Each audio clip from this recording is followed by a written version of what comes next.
Basic marine engineering at support level. Evaporators. Evaporation is a type of vaporization that occurs on the surface of a liquid as it changes into the gas phase. Evaporation is an essential part of the water cycle. For example, the sun's solar energy drives evaporation of water from oceans, lakes, moisture in the soil, and other sources of water. It can be easily visualized when rain puddles disappear on a hot day or when wet clothes dry in the sun.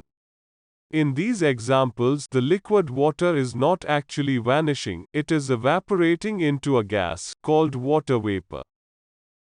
In the same way, an evaporator is a device used in a process to turn the liquid form of a chemical substance, such as water, into its gaseous form vapor.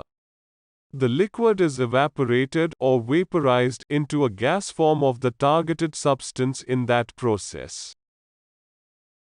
The solution containing the desired product is fed into the evaporator and passes across a heat source. The applied heat converts the water in the solution into vapor. The vapor is removed from the rest of the solution and is condensed while the now concentrated solution is either fed into a second evaporator or is removed. In ships, evaporators are mainly used in fresh water generator, refrigeration, air conditioning system. Types of evaporators. Natural or forced circulation evaporator. Natural. Forced circulation evaporators are based on the natural circulation of the product, caused by the density differences that arise from heating. In an evaporator using tubing, after the water begins to boil, bubbles will rise and cause circulation, facilitating the separation of the liquid and the vapor at the top of the heating tubes.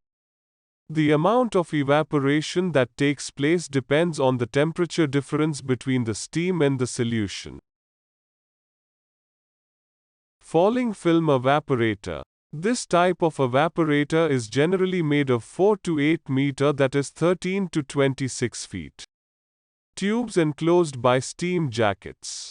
The uniform distribution of the solution is important when using this type of evaporator. The solution enters and gains velocity as it flows downward. This gain in velocity is attributed to the vapor being evolved against the heating medium, which flows downward as well. This evaporator is usually applied to highly viscous solutions, so it is frequently used in the chemical, sugar, food, and fermentation industries. Rising film or long tube vertical evaporator.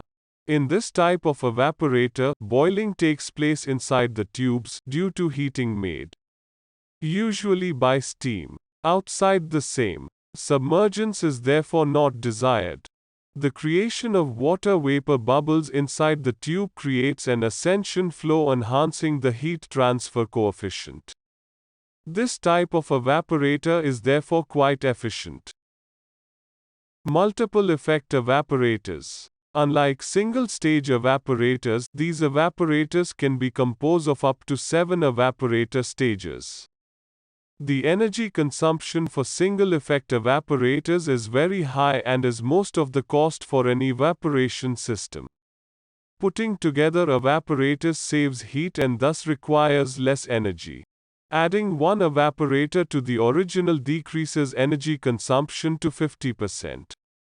Adding another effect reduces it to 33% and so on. A heat-saving percent equation can be used to estimate how much one will save by adding a certain number of effects.